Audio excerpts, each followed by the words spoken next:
क्या होती है, इसको किस तरह से ज्ञात किया जाता है। तो इसमें सबसे पहले हम लोग ये देखते हैं कि सॉल्यूशन या विलयन किसे कहते हैं।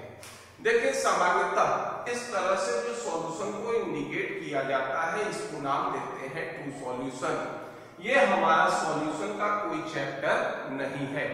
इस हेडिंग को हम लोग पढ़ते हैं बेसिक प्रिंसिपल ऑफ केमिस्ट्री के अंतर्गत। तो सॉल्यूशन का हम वही पार्ट यूज करेंगे जिसमें मोल या फिर ग्राम इक्विवेलेंट की आवश्यकता होगी। सॉल्यूशन के क्या प्रॉपर्टीज हैं, इसके जो होंगे ये क्या लक्षण हैं, इसके बारे में हम लोग नहीं पढ़ेंगे। सिर्फ सॉल्यूशन का वही पार्ट जो या तो मोल से या फिर ग्राम इक्विवेलेंट से संबंधित होता है। तो हम सॉल्यूशन को ये डिफाइन कर सकते हैं या करते हैं कि homogeneous mixture of two components are called solution। तो ये कह सकते हैं कि दो कंपोनेंट के समांग मिश्रण को विलयन कहते हैं। कोई भी एक कंपोनेंट का सॉल्यूशन संभव नहीं है।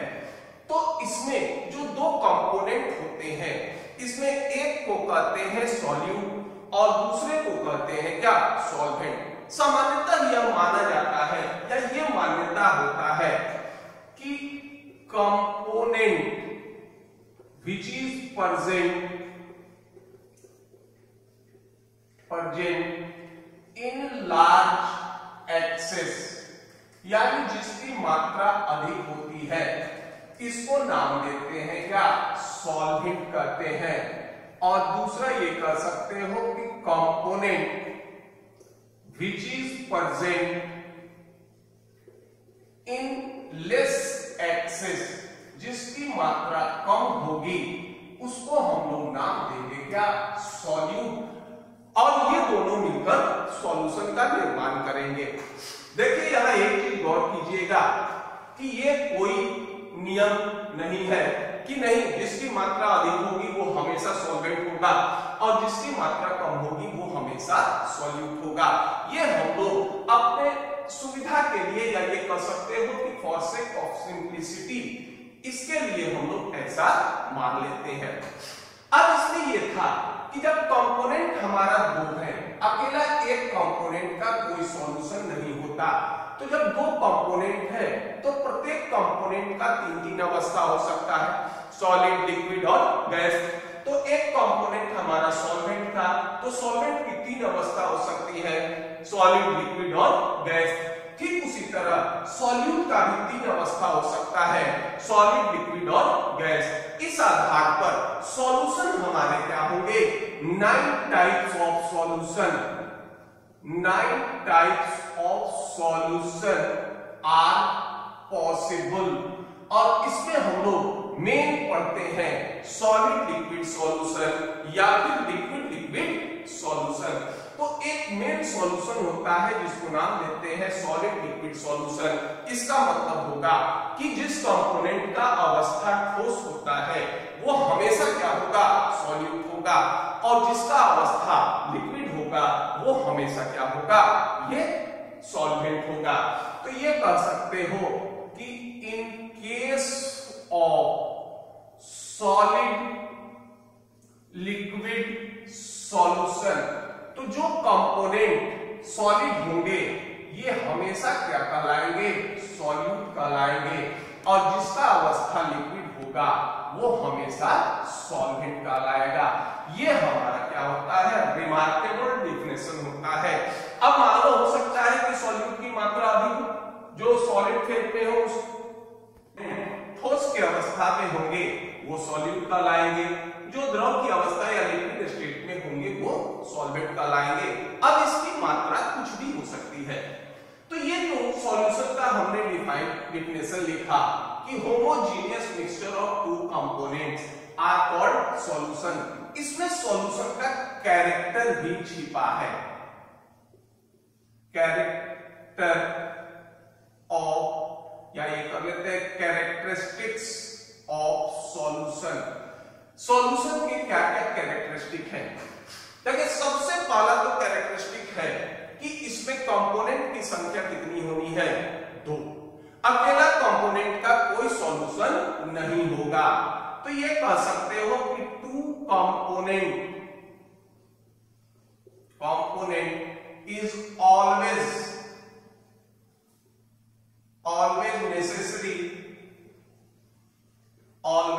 necessary। दूसरा ये कहा जाता है कि होमोजीनियस। अब ये सॉल्यूशन हमारा क्या होता है, सॉल्यूट प्लस सॉल्वेंट के मिलने से क्या बनेगा, सॉल्यूशन बनेगा। तो होमोजीनियस का मतलब ये होता है कि पूरे सॉल्यूशन में डिस्ट्रीब्यूशन ऑफ सॉल्यूट और सॉल्वेंट क्या होना चाहिए, समान होना चाहिए। Distribution of solute and solvent is equal in all parts of solution।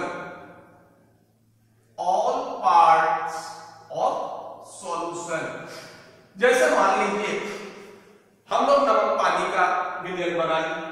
अब नमक पानी का विलयन बना लें और विलयन के लगभग 2-3 मिलीलीटर ऊपरी भाग से अगर हम ले लें और उसको हम टेस्ट करें तो ऊपरी भाग में जितना सॉल्यूट और सॉल्वेंट का अनुपात है वही अनुपात चाहे आप कहीं सॉल्यूशन से किसी भी जगह से अगर आप उतनी मात्रा निकाल लेते हैं तो सॉल्यूट और सॉल्वेंट की मात्रा हर जगह क्या होगी, समान होगी।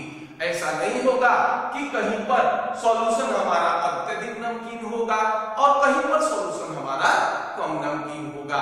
तो इस तरह के केस को नाम देते हैं होमोजीनियस। दूसरा कंडीशन ये होता है कि अगर मान लीजिए हम सॉइल और वाटर का सॉल्यूशन बना लें, सॉइल को जल में घोल दें और उसको कुछ समय के लिए छोड़ दें और कुछ समय को छोड़ने के पश्चात अगर सॉल्यूशन के ऊपरी भाग से हम कुछ मटेरियल निकाल लेते हैं या सॉल्यूशन निकाल लेते हैं तो उसमें सॉल्यूट या मिट्टी की मात्रा कम होगी, सॉल्वेंट या जल की मात्रा अधिक होगी। लेकिन उसी सॉल्यूशन को अगर हम लोग ये बॉटम से या ये कहो कि निचली पार्ट से अगर हम लोग निकाल लेते हैं तो ये पाएंगे कि उसमें सॉइल की मात्रा अधिक होगी और जल की मात्रा कम होगी। तो इस तरह के कंडीशन को नाम देते हैं हेटेरोजीनियस, यानी वैसा सॉल्यूशन जिसमें डिस्ट्रीब्यूशन ऑफ सॉल्यूट और सॉल्वेंट इक्वल नहीं हो उसको नाम देते हो क्या, हेटेरोजीनियस कहते हैं। तो जब सॉल्यूशन है तो अगर सॉल्यूशन तभी कहेंगे जब ये होमोजीनियस होगा। और होमोजीनियस में क्या होता है, distribution of solute and solvent is equal in all parts of solution. और तीसरा केस ये है या विशेषता ये कह सकते हो कि it is an example of mixture. It is an example of mixture, यानी ये मिश्रण का उदाहरण है। मिश्रण के उदाहरण में सबसे पहली विशेषता मिश्रण की ये होगी कि इसमें जो कंपोनेंट होते हैं इसकी मात्रा निश्चित नहीं हो। अगर मात्रा निश्चित होता है तो वो मिक्सचर नहीं बल्कि क्या होंगे, कंपाउंड होंगे। यानी आप किसी भी मात्रा में सॉल्यूट ले लो, किसी भी मात्रा में सॉल्वेंट ले लो, सॉल्यूशन का निर्माण होगा। और दूसरा मिक्सचर की विशेषता ये होती है कि मिक्सचर में जो कंपोनेंट होते हैं ये अपना प्रॉपर्टीज लॉस नहीं करते। तो यदि सॉल्यूशन मिक्सचर का एग्जांपल है तो सॉल्यूट और सॉल्वेंट अपना प्रॉपर्टी सॉल्यूशन में लॉस नहीं करेंगे। तो ये विशेषता होगा कि solute and solvent does not lose their properties in solution, यानी सॉल्यूशन में सॉल्यूट और सॉल्वेंट अपना प्रॉपर्टीज लॉस नहीं करेंगे। यही तीन इसकी विशेषता होगी कि पहली विशेषता ये कि सॉल्यूशन में हमेशा 2 कंपोनेंट होंगे। दूसरी विशेषता ये कि सॉल्यूशन में सॉल्यूट और सॉल्वेंट का अनुपात पूरे सॉल्यूशन में समान होगा। तीसरी विशेषता ये होगी कि सॉल्यूट और सॉल्वेंट का अनुपात निश्चित नहीं होगा तथा सॉल्यूट और सॉल्वेंट सॉल्यूशन में अपना प्रॉपर्टी नष्ट नहीं करेंगे और तभी हम इसको नाम देंगे क्या, सॉल्यूशन कहेंगे। अगर वास्तव में कोई सॉल्यूशन है तो ये इस नियम का पालन या इस कैरेक्टरिस्टिक का पालन करेगा। अब यहां हमने कहा कि चलिए सॉल्यूशन जो होगा ये मिक्सचर है। मान लो एक हमने सॉल्यूशन 1 बनाया, इस सॉल्यूशन में हम ये करते हैं कि 5 ग्राम NaCl ले लेते हैं और 10 ग्राम H2O ले लेते हैं। इसको कहेंगे क्या, सॉल्यूशन ऑफ NaCl कहेंगे। मान लो एक और सॉल्यूशन हम बनाते हैं, इसको नाम दे दिए सॉल्यूशन 2। इसमें ये लेते हैं 8 ग्राम NaCl ले लेंगे और चलो 12 ग्राम ये हम ले लेते हैं क्या, H2O। इसको भी नाम दोगे क्या, सॉल्यूशन ऑफ NaCl कहेंगे। तो इसको भी सॉल्यूशन ऑफ NaCl कहेंगे, इसको भी सॉल्यूशन ऑफ NaCl कहेंगे। नाम से दोनों सॉल्यूशन समान, ये सॉल्यूशन अलग था और ये सॉल्यूशन अलग था। अब ये है कि इसको डिफरेंशिएट किस तरह से करेंगे। अब ये तो टेस्ट करके कर नहीं सकते हैं। अगर मान लीजिए केमिकल हम यूज करें, केमिकल परीक्षण यूज करें, तो इसके भी कंपोनेंट हो गए NaCl और H2O, इसके भी कंपोनेंट हो गए NaCl और H2O। तो पार्टिकुलर किसी रिएजेंट से जो ये प्रतिक्रिया करेगा वही प्रतिक्रिया ये भी करेगा, लेकिन हो सकता है कि इसके रेट में हो सकता है कि अंतर हो और इतना माइन्यूट परीक्षण हम नहीं कर सकते। तो ये करते हैं क्या कि किसी भी सॉल्यूशन में 3 पार्ट होते हैं। एक को नाम देते हो सॉल्यूट, दूसरे को नाम देते हैं क्या, सॉल्वेंट, और तीसरे को नाम देते हैं क्या, सॉल्यूशन। तो अगर मान लो सॉल्वेंट, सॉल्यूशन और सॉल्यूट, इस 3 में से अगर हम किसी दो का को एक्सप्रेस करते हैं तो तीसरे का मान अपने आप आ जाएगा। तो हम मानक मान लेते हैं क्या, सॉल्यूट को, और ये कहते हैं कि सॉल्यूट के मात्रा के आधार पर हम सॉल्यूशन को अलग अलग भागों में बांटते हैं या सॉल्यूशन को डिफरेंशिएट करते हैं। तो इस चीज को नाम देते हैं स्ट्रेंथ ऑफ सॉल्यूशन। कहते हैं कि amount of solute present in solution is differentiated is called strength of solution। तो अब सॉल्यूट की मात्रा के आधार पर हम इसको अलग अलग करेंगे। तो देखो, एक तो ये हो सकता है कि सॉल्यूट को चलो हम ग्राम में एक्सप्रेस कर लें, ये भी हो सकता है सॉल्यूट को चलो हम मोल में एक्सप्रेस कर लें, सॉल्यूट को चलो हम ग्राम इक्विवेलेंट में एक्सप्रेस कर लें। सॉल्यूट तो एक हमारा हो गया, अब शेष 2 बच गए। कभी होता है क्या, सॉल्वेंट, और कभी होगा सॉल्यूशन। तो पूरे सॉल्यूशन को एक्सप्रेस करने के लिए एक तो सॉल्यूट हमारे पास है, दूसरे में आप सॉल्वेंट ले सकते हैं या फिर सॉल्यूशन ले सकते हैं। सॉल्यूट को भी अलग अलग मात्रा में ये अलग अलग मात्रा में रिप्रेजेंट कर सकते हो, या तो सॉल्वेंट को फिर मानक ले लो या फिर सॉल्यूशन को। तो इस आधार पर determination of strength of solution एक से अधिक प्रकार के होते हैं। तो अब हम लोग ये पढ़ते हैं determination of strength of solution, ये कितने प्रकार के होंगे। पहले इसको नोट कर लीजिए।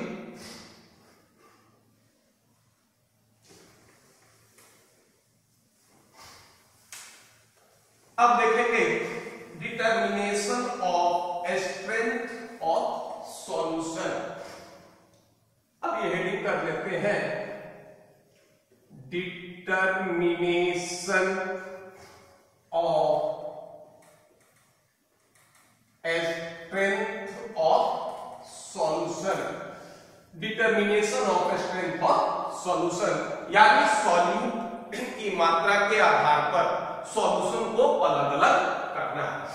इसमें पहला मेथड होता है जिसको नाम देते हैं बाय परसेंटेज मेथड।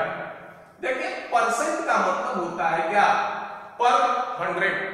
यानी जब हम लोग किसी भी चीज के टोटल मात्रा को 100 मान लेते हैं तो वो वैल्यू क्या कहलाएगा, परसेंटेज। अब देखिए, हमारा जो सॉल्यूशन है इसको हम लोग मास में भी एक्सप्रेस कर सकते हैं या फिर अगर चाहे तो वॉल्यूम में भी एक्सप्रेस कर सकते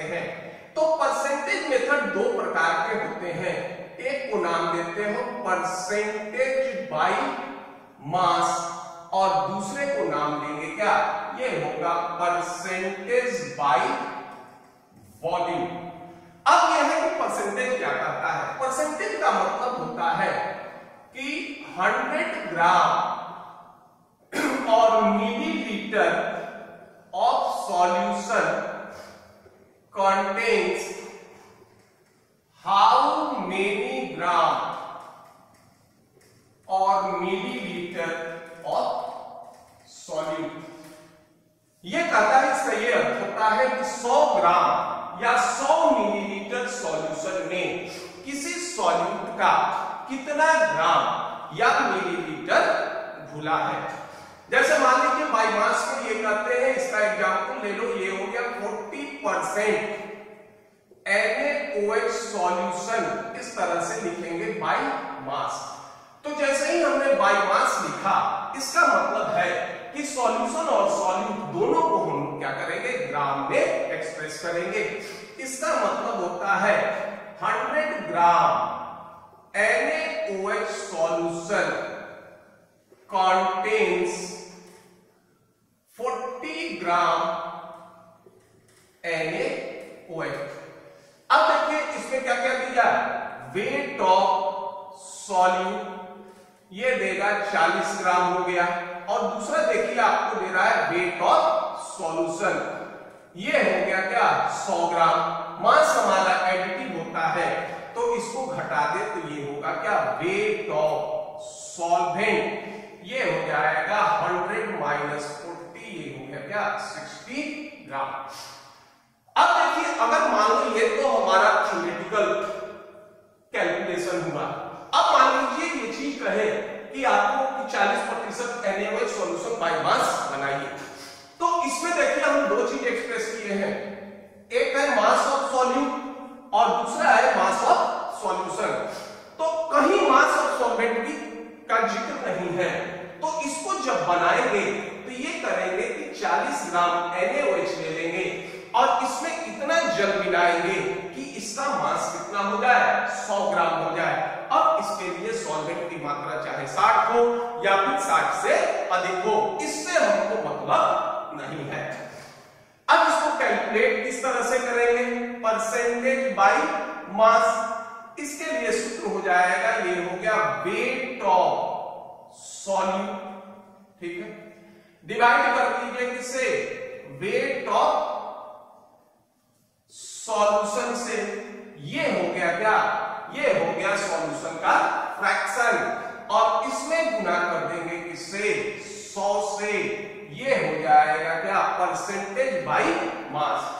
अब इसी तरह से अगर मान लो ये हो जाए कि 40% NaOH सॉल्यूशन बाय वॉल्यूम, इसका मतलब ये हो जाएगा कि 100 millilitre NaOH solution contains 40 millilitre NaOH।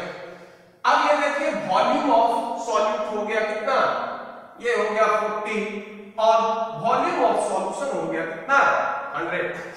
यहां तो एक चीज याद रखिएगा कि मास एडिटिव होता है, लेकिन वॉल्यूम कभी एडिटिव नहीं होता। इसका कारण ये होता है कि डेंसिटी बराबर होता है क्या, मास बाई वॉल्यूम। तो देखो वॉल्यूम का फंक्शन हो गया कौन, डेंसिटी।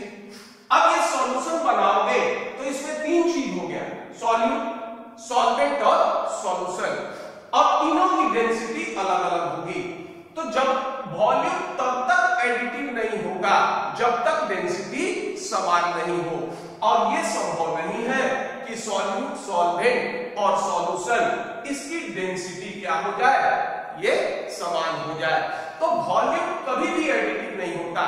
अगर मान लो आपसे ये पूछा जाए कि चलो भाई आपको हमने 40 मिलीलीटर NaOH दिया और आपको कह रहे हैं कि 40% NaOH सॉल्यूशन बाय वॉल्यूम बनाइए, आप इसमें 60 मिलीलीटर NaOH मिला दिए।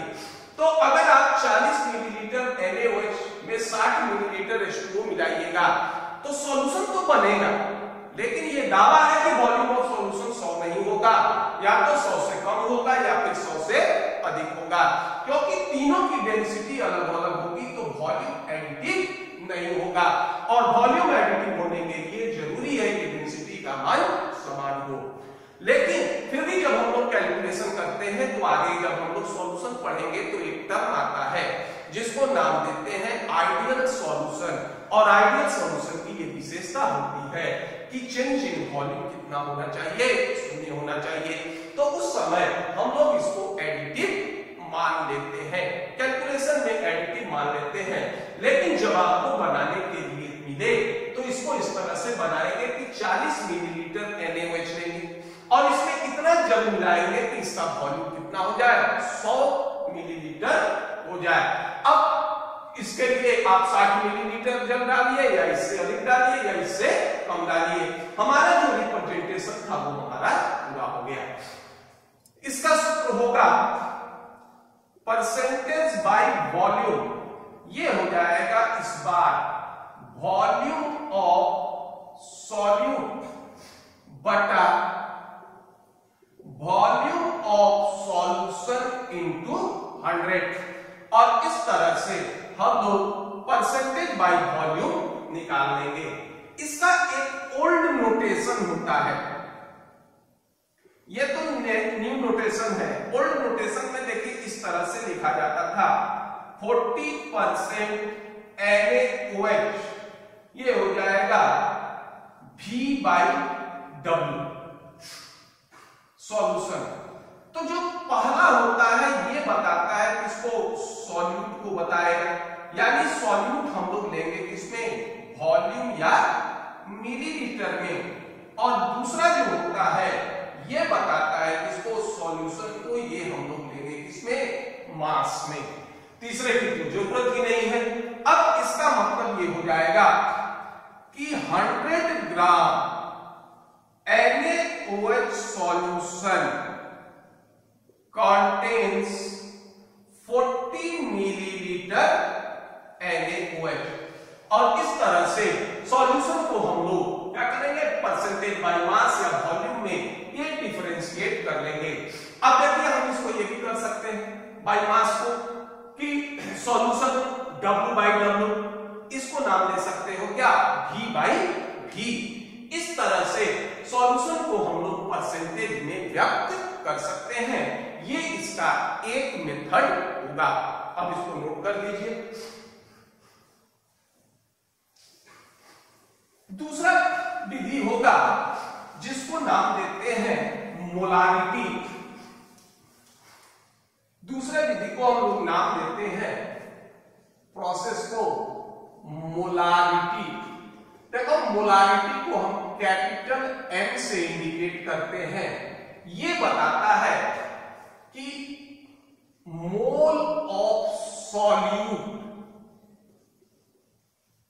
प्रेजेंट इन 1 लीटर और 1000 मिलीलीटर ऑफ सॉल्यूशन। देखिए इस बार सॉल्यूट को हम ग्राम या वॉल्यूम आयतन में इंडिकेट नहीं करेंगे बल्कि इंडिकेट करेंगे किसमें, मोल में। और रेफरेंस हमारा क्या होगा, 1 लीटर या 1000 मिलीलीटर सॉल्यूशन। देखो इसको रिप्रेजेंट इस तरह से किया जाता है, जैसे मान लीजिए 0.25 m NaOH सॉल्यूशन। अब देखो ये कहता क्या है, जैसे ही कैपिटल M देखोगे इसका सीधा मतलब ये हो गया कि सॉल्यूशन को मोलारिटी में रिप्रेजेंट किया गया है। मोलारिटी में वॉल्यूम ऑफ सॉल्यूशन कितना हो गया, 1000 मिलीलीटर या 1 लीटर। और n के बाईं तरफ संख्या होगा वो क्या करता है, सॉल्यूट के मोल को बताएगा। तो n के बाईं तरफ संख्या है कितना, 0.25। तो इसका ये अर्थ होता है कि 1000 मिलीलीटर NaOH solution contains 0.25 मोल NaOH। अब देखिए हम मोल को वेट में बदल सकते हैं। मोल बराबर होता था वेट बाय मॉलिक्यूलर वेट, तो वेट बराबर हो जाएगा किसके, मोल इनटू मॉलिक्यूलर वेट। तो इसका मोल हो गया 0.25। मॉलिक्यूलर वेट होता है सोडियम का, कितना हो जाएगा 23, ऑक्सीजन 16, हाइड्रोजन 1, 40। ये हो जाएगा आपका कितना, 10 ग्राम। इसका मतलब है कि 1000 मिलीलीटर NaOH सॉल्यूशन कंटेन्स 10 ग्राम NaOH। अब इसी परिभाषा को अगर चाहो तो तुम आसानी से फॉर्मूला के रूप में लिख सकते हो। देखो ये होता है मोलारिटी बराबर क्या था, मोल of solute present in 1 litre या 1000 मिलीलीटर ऑफ सॉल्यूशन। तो मोलारिटी बराबर लिख सकते हैं मोल ऑफ सॉल्यूट। देखिए ये हो गया मोल ऑफ सॉल्यूट बटा क्या करेंगे, ये हो जाएगा मोल ऑफ सॉल्यूट बटा इनटू कितने में निकालना है 1000, और ये हो जाएगा किसके, वॉल्यूम ऑफ सॉल्यूशन के। ये देखिए वॉल्यूम ऑफ सॉल्यूशन यहां हम मिलीलीटर में लेंगे, ठीक, तभी यहां 1000 होगा। अगर हम 1 लीटर लेते हैं तो वॉल्यूम ऑफ सॉल्यूशन क्या हो जाएगा, अगर लीटर में लोगे तो ये 1000 समाप्त हो जाएगा। और उस स्थिति में ये हो जाएगा मोलारिटी बराबर सीधा निकाल सकते हो मोल ऑफ सॉल्यूट बटा वॉल्यूम ऑफ सॉल्यूशन, कहां लेंगे, लीटर में, और इसका यूनिट क्या हो जाएगा, मोल पर लीटर। लेकिन अगर हम इसको और तोड़ लें तो मोल ऑफ सॉल्यूट को हम क्या कर सकते हैं, weight by molecular weight of solute. तो एक सामान्य सूत्र ये ले लेते हैं, मोलारिटी बराबर ये कर लेते हैं मोल के जगह ये कर लो weight of solute, weight of solute. इसको चलो हम ए से इंडिकेट करते हैं, तो वेट में मॉलिक्यूलर वेट से भाग दे देंगे, क्या हो जाएगा, मोल। ये हो गया मॉलिक्यूलर वेट ऑफ सॉल्यूट, ये इसको मान लो m इंटू 1000 बटा क्या हो गया, वॉल्यूम ऑफ सॉल्यूशन, ये हो जाएगा, इसको मान लेते हैं b, ये ले लेंगे किसमें, मिलीलीटर में, ये ले लेंगे किसमें, मिलीलीटर में। अब मोलारिटी इससे भी हम लोग ज्ञात कर सकते हैं। देखो इस सूत्र से फायदा ये होगा कि अगर जरूरत पड़ेगा तो वेट ऑफ सॉल्यूट निकाल सकते हो, मॉलिक्यूलर वेट ऑफ सॉल्यूट निकाल सकते हो, वॉल्यूम ऑफ सॉल्यूशन निकाल सकते हो। और इसको देख लीजिए, अगर आप तिरछा तिरछी मल्टीप्लाई कीजिएगा तो मोल ऑफ सॉल्यूट बराबर क्या होगा, molarity into volume of solution. तो इसके सहायता से हम मोलारिटी आसानी से ज्ञात कर सकते हैं। एक क्वेश्चन देखते हैं, ये है ए सॉल्यूशन ऑफ ऑक्सैलिक एसिड, ये होता है COOH होल टू 2H2O। एक मोल में 2 मोल वाटर मॉलिक्यूल और क्रिस्टलाइजेशन है। ए solution of oxalic acid is prepared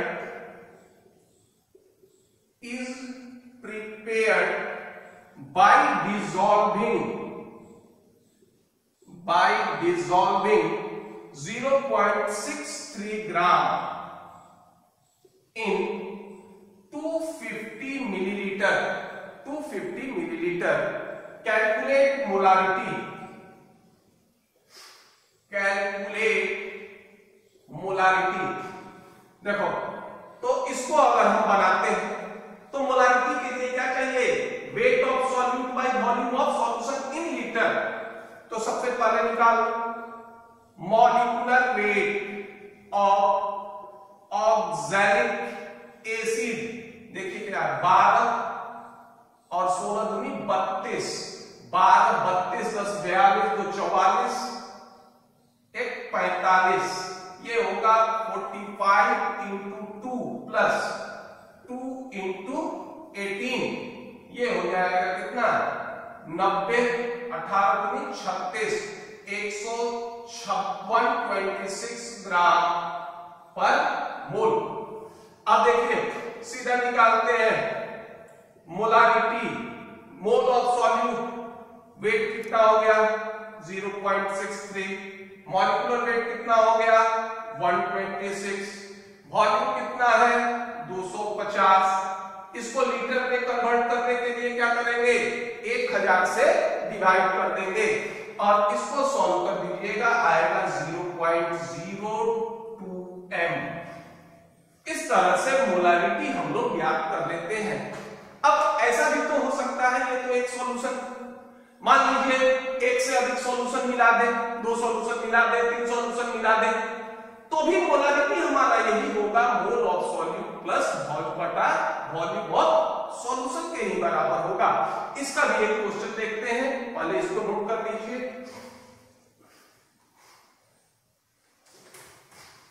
अब एक से अधिक सॉल्यूशन को हम लोग मिला रहे हैं,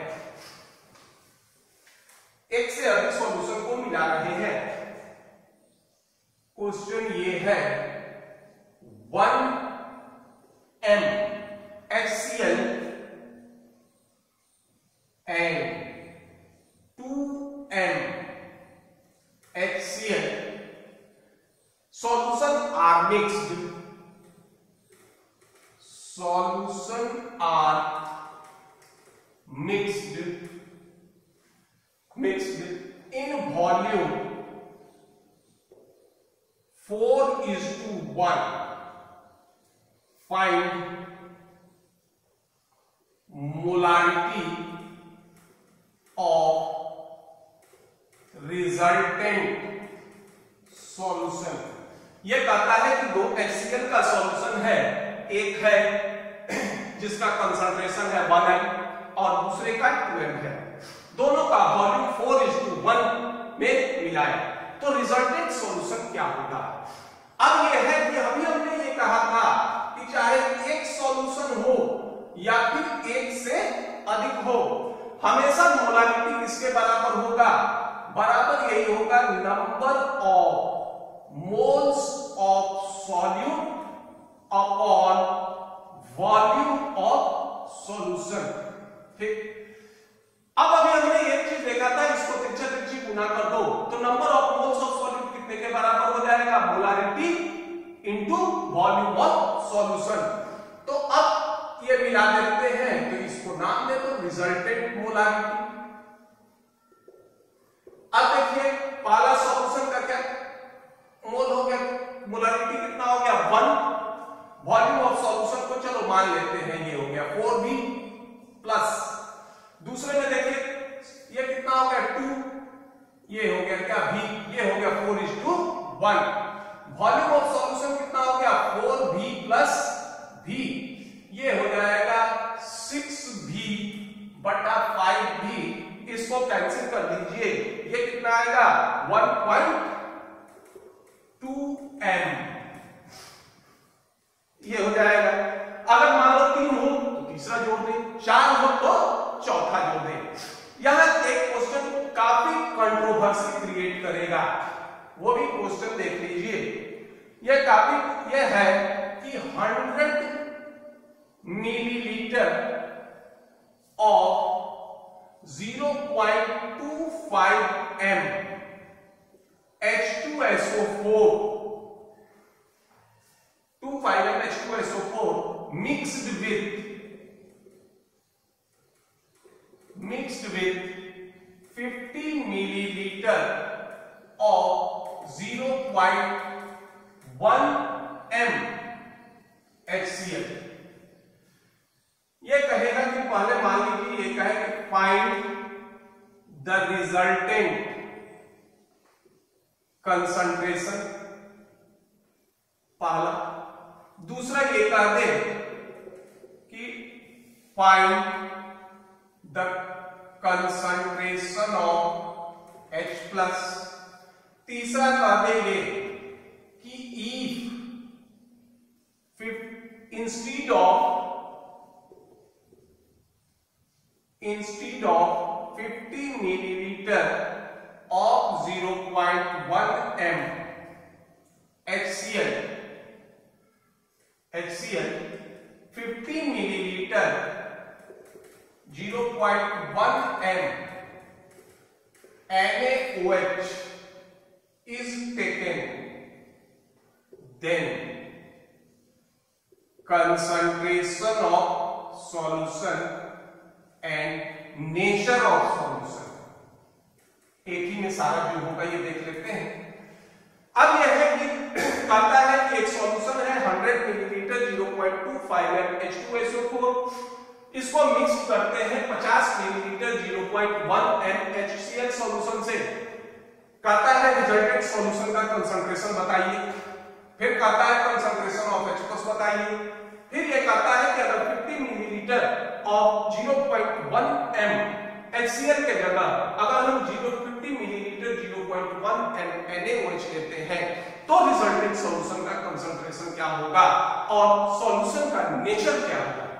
तो सबसे पहले रिजल्टेंट मोलारिटी,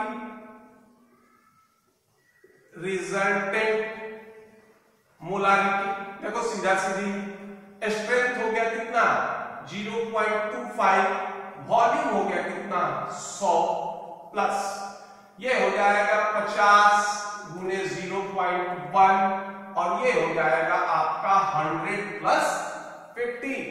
सीधा जो होगा ये मान रखिए ये हो जाएगा 0.25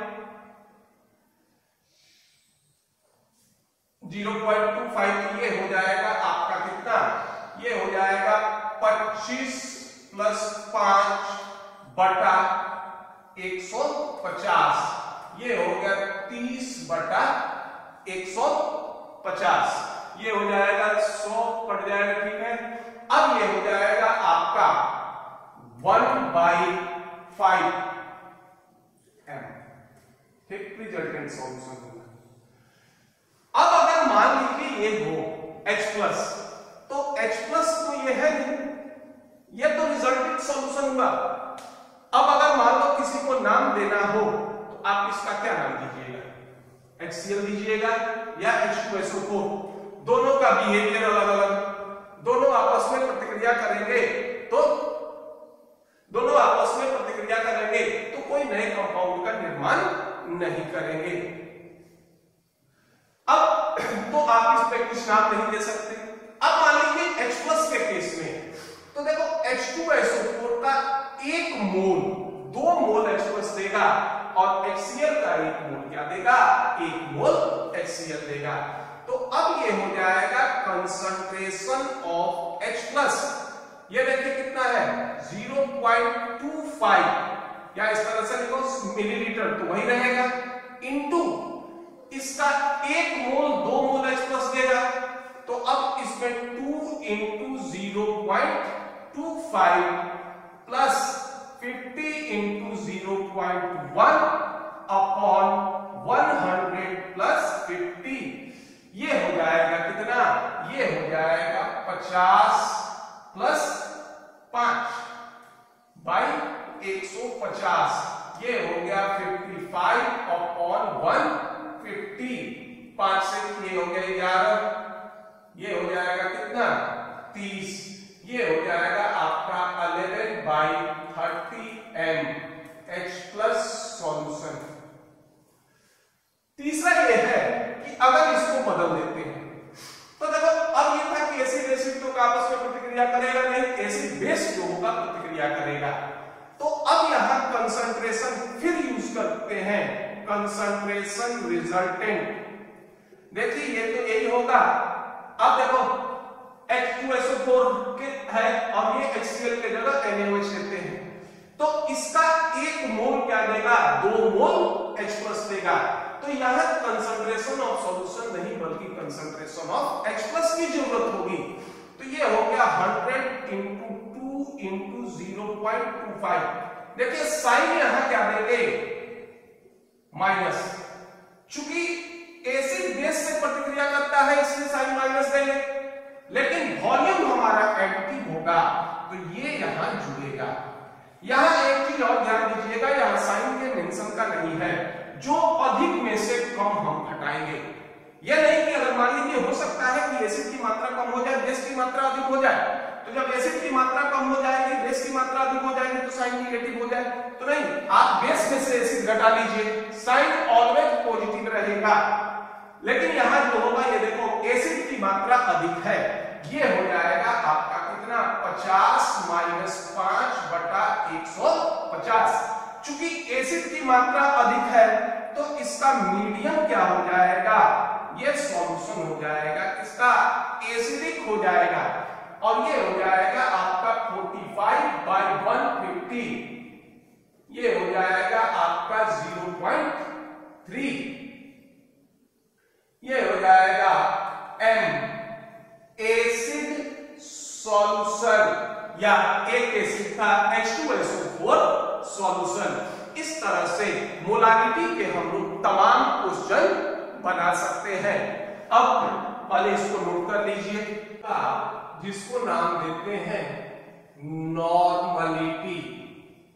नॉर्मलिटी को हम लोग कैपिटल N से इंडिकेट करते हैं। नॉर्मलिटी और मोलारिटी इसमें कोई विशेष अंतर नहीं होता। मोलारिटी में हम लोग सॉल्यूट को मोल में एक्सप्रेस करते हैं, जबकि नॉर्मलिटी में हम लोग सॉल्यूट को ग्राम इक्विवेलेंट में एक्सप्रेस करेंगे। इसका मतलब ये हो जाएगा कि ये होगा कि number of gram equivalent of solute present in 1 litre और 1000 मिलीलीटर ऑफ सॉल्यूशन। इतना ही अंतर होता है कि नॉर्मलिटी में हम लोग सॉल्यूट को मोल में एक्सप्रेस करते हैं और नॉर्मलिटी में ग्राम इक्विवेलेंट में एक्सप्रेस करेंगे।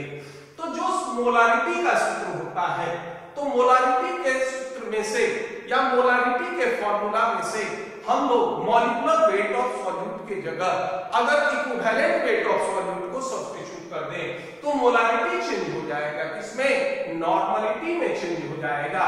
तो सीधा ये कह सकते हो कि देखो नॉर्मलिटी बराबर क्या लिखेंगे, ग्राम इक्विवेलेंट ऑफ सॉल्यूट बटा क्या हो जाएगा, वॉल्यूम ऑफ सॉल्यूशन, ये हो गया मिलीलीटर में इंटू 1000।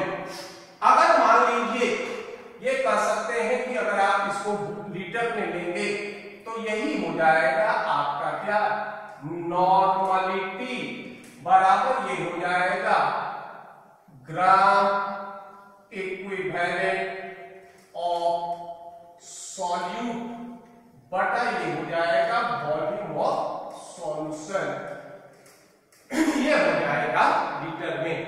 अब देखो अगर तिरछा तिरछी गुना करोगे तो ये हो जाएगा ग्राम इक्विवेलेंट ऑफ सॉल्यूट।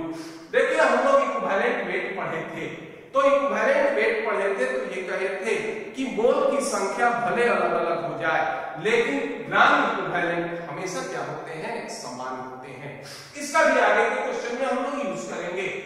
अब मान लो ग्राम इक्विवेलेंट को हम कह सकते हैं वेट बाय इक्विवेलेंट वेट, तो नॉर्मलिटी का सबसे आसान सूत्र यूज करने लायक सूत्र ये होगा, नॉर्मलिटी बराबर हो जाएगा वेट ऑफ सॉल्यूट बटा ये हो जाएगा इक्विवेलेंट वेट ऑफ सॉल्यूट गुना 1000 बटा ये हो जाएगा वॉल्यूम ऑफ सॉल्यूशन। अब इस इक्विवेलेंट वेट ऑफ सॉल्यूट को हम ई से इंडिकेट कर रहे हैं। वेट ऑफ सॉल्यूट को तो देखो हम पहले भी ए से इंडिकेट किए थे, इसको बी से इंडिकेट किए थे। अब इक्विवेलेंट वेट ऑफ सॉल्यूट का मान रख दो, तो ये पढ़े थे, याद कीजिए, इक्विवेलेंट वेट बराबर होता था किसके, ये बराबर होता था मॉलिक्यूलर वेट बटा वैलेंसी के।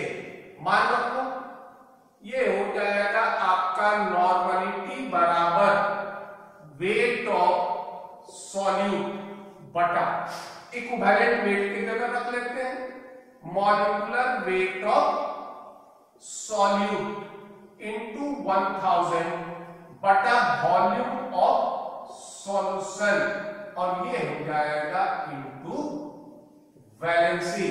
अब देखिए कितना दूर किसके बराबर था, weight of solute upon molecular weight of solute, ये बराबर हो गया किसके, मोल के। तो इतना दूर बराबर होगा किसके, मोलारिटी के। तो नॉर्मलिटी बराबर होगा मोलारिटी इंटू वैलेंसी। ये रिलेशन हो जाएगा नॉर्मलिटी बराबर ये हो जाएगा मोलारिटी इंटू वैलेंसी। ये रिलेशन हो जाएंगे इसमें नॉर्मलिटी और मोलारिटी में।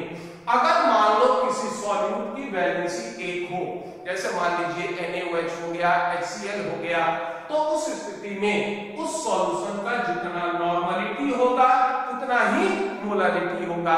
या ये भी कह सकते हो कि उसके मोल और ग्राम इक्विवेलेंट दोनों समान होंगे। अब इस तरह से हम लोग आसानी से किसी भी सॉल्यूशन की नॉर्मलिटी भी ज्ञात कर सकते हैं, सॉल्यूशन को हम लोग क्या कर सकते हैं, ऐड भी कर सकते हैं। जैसे मान लीजिए अभी हमने देखा था क्या कि सॉल्यूशन मोलारिटी में दिया हुआ था, इसको हमने ऐड किया। अब नॉर्मलिटी में सॉल्यूशन ले लेते हैं।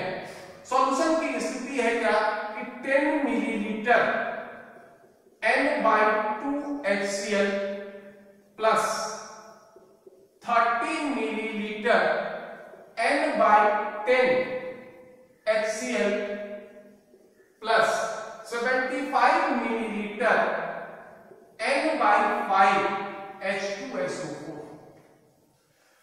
अब इस तीनों को मिक्स कर दिए। अब मिक्स करके कहता है क्या कि कंसंट्रेशन और या नॉर्मलिटी ऑफ रिजल्टेंट सॉल्यूशन कर लेते हैं। नॉर्मलिटी ऑफ रिजल्टेंट सॉल्यूशन कर लेते हैं। देखिए ये अब वैलेंसी हो गया बॉन्ड, या मोनोबेसिक एसिड, यहाँ मोनोबेसिक एसिड, यहाँ डाइबेसिक एसिड। हमने देखो मोलारिटी में अगर H+ लिया था तो क्या किया था, इसको क्या किया था, 2 से मल्टीप्लाई कर लिया था। लेकिन मोल अलग अलग हो सकता है, ग्राम इक्विवेलेंट समान होंगे। तो इसका ग्राम इक्विवेलेंट, इसका ग्राम इक्विवेलेंट और इसका ग्राम इक्विवेलेंट, इसको हम लोग क्या करेंगे, डायरेक्ट जो होगा ये ऐड करेंगे। तो सीधा देखो नॉर्मलिटी बराबर होता था क्या, नॉर्मलिटी बराबर होता था ग्राम इक्विवेलेंट बटा वॉल्यूम ऑफ सॉल्यूशन। अब देखिए अब ग्राम इक्विवेलेंट क्या होगा, normality into volume of solution. तो नॉर्मलिटी हो गया कितना, ये हो गया 10 into 1/2 plus 30 into 1/10 plus 75 into 1/5। ये आ रहा है, सब आएंगे n में। वॉल्यूम कितना हो गया, 10 प्लस 30 प्लस 75। अब ये हो जाएगा कितना, ये हो जाएगा 5 प्लस 3 प्लस 15 बटा 70 115। ये हो गया n, ये हो गया 15 5 20 23 बटा 115, 23 बटा 115 n। और इसको सॉल्व करोगे तो ये हो जाएगा कितना, 23 0.2, 5 बार में कैंसिल हो जाएगा n। इस तरह से हम लोग रिजल्टेंट सॉल्यूशन को क्या करते हैं, इसको क्या करेंगे, जोड़ देंगे। अब अगर मान लीजिए आपके साथ ये कंडीशन आ जाए, इसको नोट कर लो पहले, कि एक सॉल्यूशन एसिड का हो, एक सॉल्यूशन बेस का हो, तो जिस तरह से हम लोग मोलारिटी में काउंट किए थे उसी तरह से क्या करेंगे, नॉर्मलिटी में भी काउंट करेंगे। अंतर यह होगा कि दोनों का ग्राम इक्विवेलेंट घटेगा, लेकिन वॉल्यूम क्या होंगे, वॉल्यूम जो होंगे ये जुड़ेंगे। नेक्स्ट ये जोड़ लेते हैं, 100 millilitre 0.4 n HCl plus 50 millilitre 0.2 n NaOH। ठीक, इसको मिला। पहला होगा कि नॉर्मलिटी ऑफ सॉल्यूशन, दूसरा नेचर ऑफ सॉल्यूशन, यानी जो सॉल्यूशन बना वो हमारा एसिडिक है या बेसिक, वही चीज चलेंगे। देखिए नॉर्मलिटी बराबर किसके हो जाएगा, ये था ग्राम इक्विवेलेंट। तो देखो ये हो गया 100 इंटू 0.4। अब इसमें घटाएंगे 50 इंटू 0.2, लेकिन वॉल्यूम जोड़ देंगे। ये हो गया 100 प्लस 50। एक चीज यहां ध्यान रखिएगा, आप फिर कह रहे हैं ये साइन जो होगा ये माइनस करेंगे, वॉल्यूम हमारा एडिटिव होगा। अब यहां जब घटाओगे तो हो सकता है कि इसका मान अधिक हो, इसका मान कम हो, तो साइन पॉजिटिव हो जाए। लेकिन ये भी कभी हो सकता है कि इसका मान कम हो, इसका मान अधिक हो। तो आप अधिक में से कम घटाकर साइन को पॉजिटिव ही रखिएगा। ये हो जाएगा 40 माइनस 10 बटा 150। अब देखिए अधिक कौन हो गया? अधिक हो गया आपका क्या? ये हो गया आपका HCl। ये हो गया क्या? 10 ग्राम इक्विवेलेंट हो गया NaOH का। 40 ग्राम इक्विवेलेंट हो गया किसका? HCl का। HCl और NaOH ये प्रतिक्रिया करके NaCl बनाएंगे। तो 10 gram equivalent NaOH 10 gram equivalent HCl से प्रतिक्रिया करेगा और बचेगा कितना? 30 ग्राम इक्विवेलेंट बचेगा। क्या? 30 ग्राम इक्विवेलेंट HCl बचेगा या एसिड बचेगा। इसको कैंसिल कर दो, ये हो जाएगा कितना? 1/5n 1/5n। और इस तरह से हम लोग नॉर्मलिटी में एसिड बेस को क्या करेंगे? जोड़ लेंगे। अब मान लीजिए कभी ऐसा भी हो तो ये भी तो प्रतिक्रिया करके कुछ ना कुछ बनाएगा। तो 10 gram equivalent acid 10 gram equivalent base ये मिलकर बनाएंगे क्या? सॉल्ट बनाएंगे। और ये सॉल्ट होगा आपका क्या? NaCl। तो NaCl कितना हो जाएगा? ये बनेगा सॉल्ट 10, ये हो गया कितना? 150। ये होगा 1/15n NaCl। इस तरह से हम लोग चाहे कंपोनेंट का भी कंसंट्रेशन निकाल सकते हैं। ये हम लोग वॉल्यूमेट्रिक एनालिसिस में आगे देखेंगे। अब इसका चौथा पार्ट होता है मेथड, जिसको नाम देते हैं मोलारिटी। इसको हम स्मॉल m से इंडिकेट करते हैं। तो देखो इसमें भी वेट ऑफ सॉल्यूट को हम मोल में ही एक्सप्रेस करेंगे, लेकिन अंदर क्या होता है कि अंतर सिर्फ ये होगा कि इसमें हम वॉल्यूम ऑफ सॉल्यूशन नहीं बल्कि मास ऑफ सॉल्वेंट लेते हैं, और वो भी लेते हैं क्या? 1000 ग्राम या फिर 1 किलोग्राम। तो मोलारिटी कहा जाएगा कि number of moles of solute present in 1 kilogram और 1000 ग्राम ऑफ सॉल्वेंट। ये हो जाएगा आपका क्या? ये हो जाएगा मोलारिटी। और इसी तरह से मोलारिटी बराबर हो जाएगा आपका क्या? ये हो जाएगा मोल्स ऑफ सॉल्यूट। अब यहां वॉल्यूम ऑफ सॉल्यूशन नहीं बल्कि क्या लेंगे? Weight of solvent. ये लेंगे ग्राम में, तो इसको मल्टीप्लाई कर दोगे किससे? 1000 से। और अगर इसको आप किलोग्राम में लीजिएगा तो इस स्थिति में ये हो जाएगा मोलारिटी बराबर ये हो जाएंगे मोल्स ऑफ सॉल्यूट बटा ये क्या हो जाएगा? Weight of solvent. और ये हो जाएगा क्या? ग्राम में। और इसका यूनिट हो जाएगा मोल पर किलोग्राम। और अगर मान लीजिए इसको तोड़कर लिखोगे तो सीधा ये हो जाएगा मोलारिटी बराबर, मोल को लिख लेते हैं वेट ऑफ सॉल्यूट बटा molecular weight of solute into 1000 बटा ये हो जाएगा वेट ऑफ सॉल्वेंट। इस तरह से हम लोग मोलारिटी, ये मोलारिटी नहीं मोलालिटी होता है, ये होगा मोलालिटी, ये हो जाएंगे मोलालिटी, ये हो जाएंगे मोलालिटी। अब यह है कि अगर मान लो इसको मोलारिटी में चेंज करना हो तो तो सिर्फ आप यही एक आपको चेंज करना है। अगर आप इसको मोलारिटी में चेंज कीजिएगा तो इसके जगह क्या होना चाहिए, वॉल्यूम ऑफ सॉल्यूशन होना चाहिए। और मास के वॉल्यूम में कन्वर्सन का हमारे पास एक सूत्र होता है, डेंसिटी बराबर क्या होगा, मास बाई वॉल्यूम। अगर मान लो सॉल्यूशन का मास दिया हो और डेंसिटी दिया हो तो डेंसिटी के सहायता से मास को कन्वर्ट कर लेंगे इसमें, वॉल्यूम ऑफ सॉल्यूशन में, और मोलारिटी को क्या करेंगे, मोलारिटी में व्यक्त कर देंगे। ये हमारा चौथा determination of strength of solution होगा। इसको भी नोट कर लीजिए।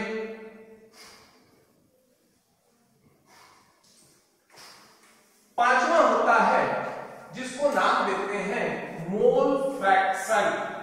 फ्रैक्शन में क्या होता है, टोटल मानते हैं कितने के बराबर, फ्रैक्शन में टोटल होता है हमारा 1 के बराबर। ये होगा मोल फ्रैक्शन। अब यही मान लो फ्रैक्शन में टोटल 1 मानते हैं और इसी को 100 से मल्टीप्लाई कर दोगे तो ये हो जाएगा क्या, मोल परसेंट। तो ये कहेंगे कि number of moles of one component, इस तरह से करो, the ratio of number of moles of one component and total number